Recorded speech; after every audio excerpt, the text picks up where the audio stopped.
So, good morning to you today. And here I'm with two staff of Bradford University. I'm going to allow them to introduce themselves and starting with you, Neil. Yep. My name's Neil Turner. I'm the PGR MBA and BBA admissions officer at the University of Bradford. Good, thank you, Neil. And My name's Emma. I am the Events and Partnerships Officer for Sub-Saharan Africa and the Americas at the University of Bradford. that's good, thank you. So, I'm here to ask some couple of questions about the university. So, starting with you, Neil. Yeah. If I'm an aspiring student, I want to come to a university, but not sure. Yeah. Why should I choose Bradford University? Okay. So we're a sort of medium-sized university. So we have around about 10 to 12,000 students. So we're not one of the biggest, but by far not the smallest either. We're quite a close-knit campus, so everything's all on one site.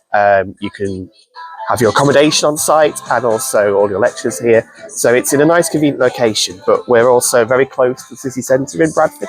So it's still easy to get to places. So we're not far from Leeds and from Manchester. So it's only a short journey to local airports. In terms of the courses that we offer, so we've got quite a broad range. So particular areas for us are things like management, engineering, things like psychology, politics, some of the laboratory sciences as well. So we have quite a broad range, leaning towards the technology, we've got STEM subjects, so science, technology, engineering, those kinds of subjects. But many of our courses are internationally accredited, so particularly in management, a lot of our courses are Triple Crown accredited. So that's something that's only held by around about 100 business schools worldwide. So it kind of puts us in the top 1% of business schools. Plenty of our courses have practical experience, so quite a few, even at master's level, have placements involved, so you can get some real world experience. And we have a very large international student community. We have well over 100 nationalities represented across the university. So it's a very welcoming and diverse student body where you get to meet lots of people from lots of different backgrounds and experiences. So before we were recording, you did talk about that you are involved in admission in different subjects or Yes, areas. yes. Can you just dwell on a couple of those ones that you are involved in? Yeah. And if, as a student, what's a good application form that will make me get admission into Bradford? Excellent, yeah. Yes, so in my specific role, I look after the postgraduate research programs. So that's our PhDs, our MPhils, our DBA programs. I also look after our MBA programs. And I also look after our programs in pharmacy. So in particular, we do a course for pharmacists who are qualified in their home country who want to do some further study, and they can come to us for a year, and that includes a placement to kind of further specialise in clinical pharmacy. So in terms of what we're looking for, so we'd like it to be a complete application. So provide as much of the documentation in the application as possible. So they were looking for the certificates, transcripts, some evidence of English language. So that may be, like, for example, your high school certificates, or it could be a formal test, such as the IELTS test. So if those are in there, then if we have everything up front, we can make a quicker decision.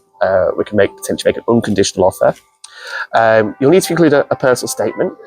So in that, you need to set out a bit about yourself, why you've decided to make this application, why you've chosen that particular course, so what kind of relevant skills, relevant experience you have for that course. Does it lead on to your previous studies, for example, or have you got some laboratory experience, some work experience that's relevant, and a bit about why you've chosen particularly to apply to the University of Bradford. So what is it about the course, that particular course, that appeals to you? Is it particularly how it's taught, what modules there are? And also maybe a bit about the university itself, so why you've chosen to apply to us. So maybe it's our reputation, or you know someone who studied that particular course or studied with us in the past. and they've recommended it.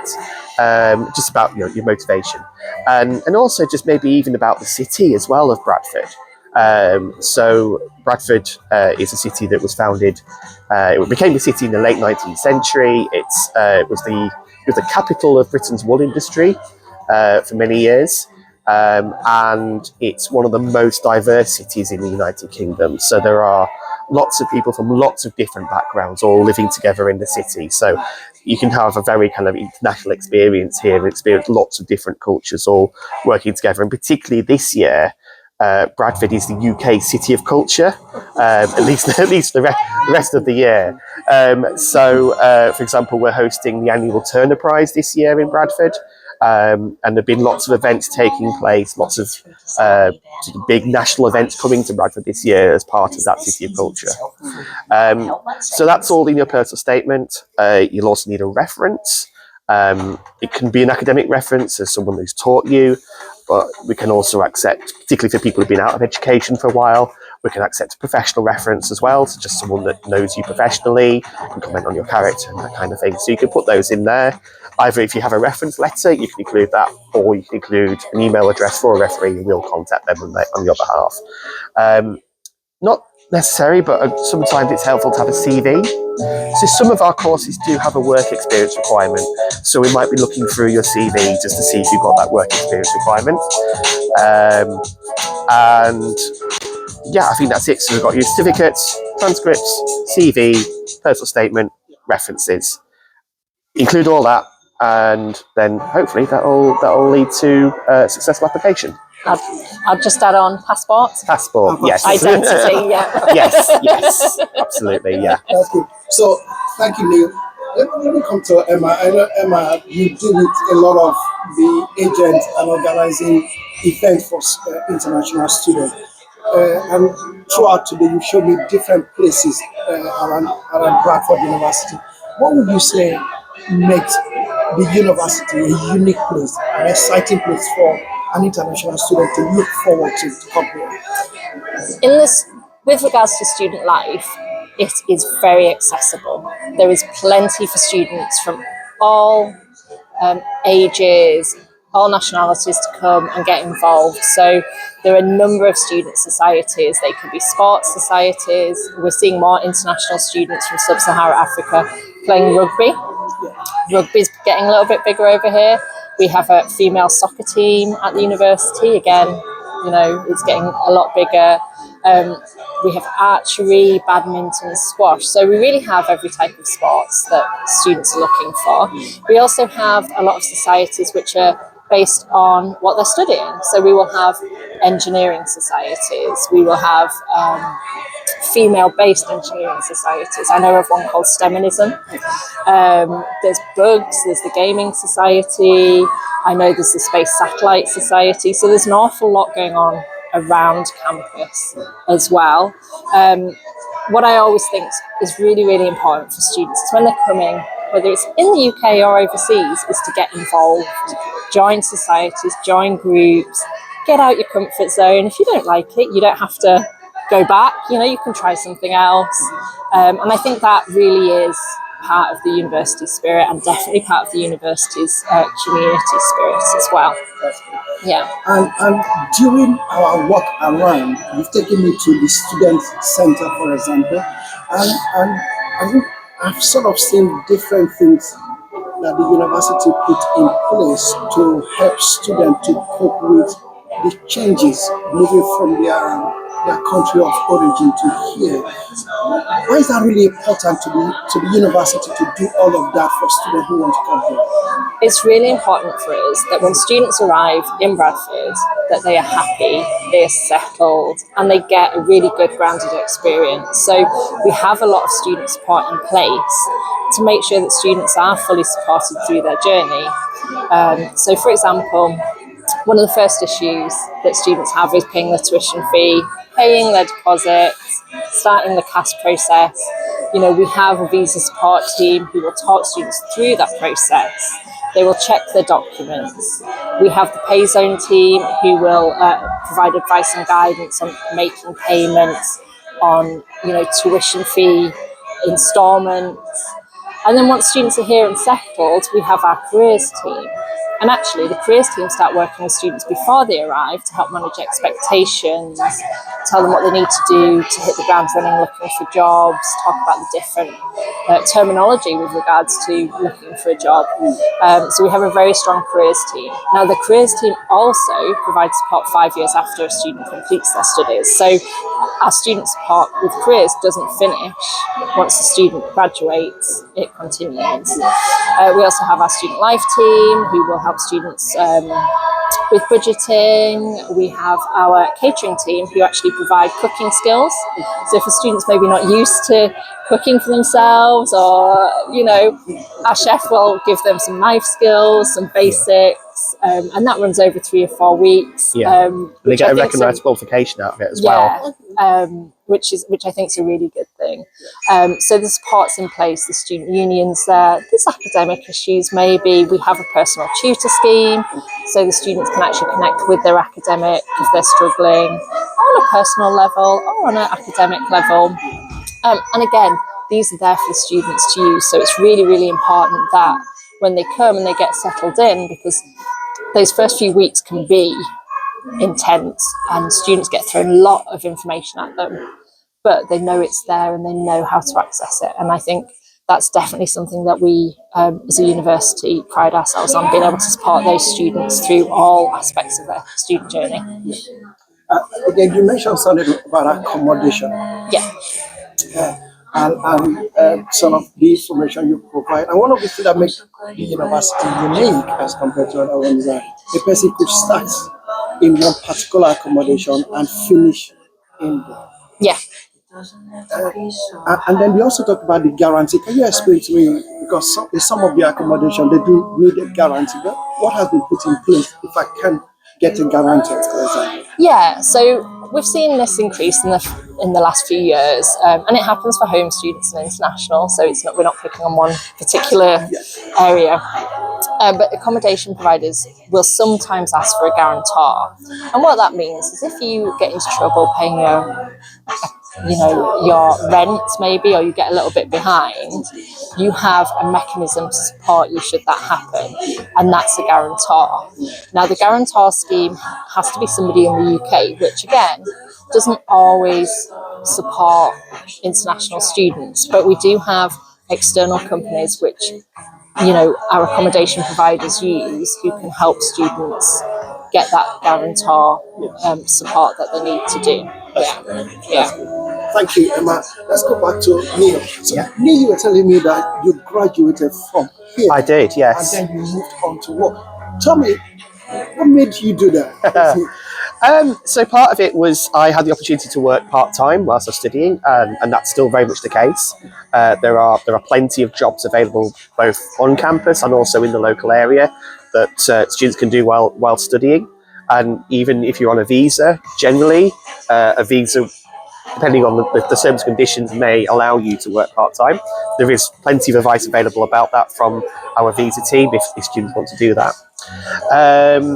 But I kind of stuck around because it's a really, really friendly place. Most people are on first name terms with each other, both sort of students and staff. And because we are a bit of a smaller university, and we are quite a small campus as well, you get to meet people a lot more face to face, and it's just a nice feel. It feels like a nice place. You feel like you can belong here, rather than being just a kind of faceless number in amongst thousands of other students. So in terms of what I did while I was a student, so I was a student rep for my course. So that meant I got to attend what we call staff student liaison committee meetings, which again we still run nowadays. So that's an opportunity for students to have a voice on their programme, raise any concerns they have on behalf of the student body, and discuss those with lecturers and programme leaders on their courses. And I also served on the student union council as well. So again, I was able to get involved in things, running of the students' union, like financial affairs, running campaigns, that kind of thing. So yeah, and I mean, I've not moved very far, and I was born in the next county, so I haven't had that kind of international experience. But certainly, it's just a really nice place to work, and that's kind of why I've stuck around. But I'll probably conclude by saying that, not conclude the whole interview, but conclude by saying that you were very involved as a student. Yes. So it was easy to transit. Absolutely, yes. Yeah, absolutely. And there are still lots of opportunities to do so. I mean, I have been here quite a long time. I started way back in 2002. But yeah, and various members of my family have studied here as well. So my wife was a graduate of ours, as was my father as well. He was one of our first graduates back in the 1960s. So he did his degree in civil engineering, which we still offer as a subject. So you can still do that. So it's so it's been in your family. It has, yeah. So Bradford has been in my family for a long time, and as I say this, but I really enjoy working here, and it's particularly that thing of being able to work with people from lots of different cultures as well is a really big plus, and that's something that you'll definitely get if you come and study here. So let's go back to admission, application and admission.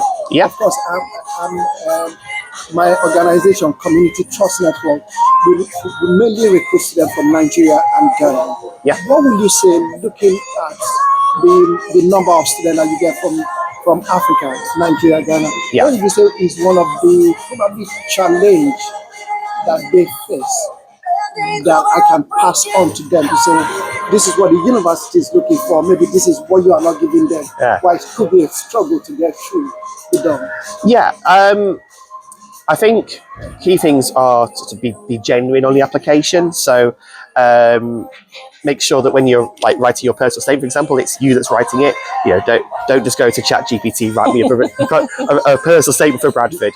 You know, make it about yourself. Make it stand out. And I think sometimes there's a difference between what you might study in another country.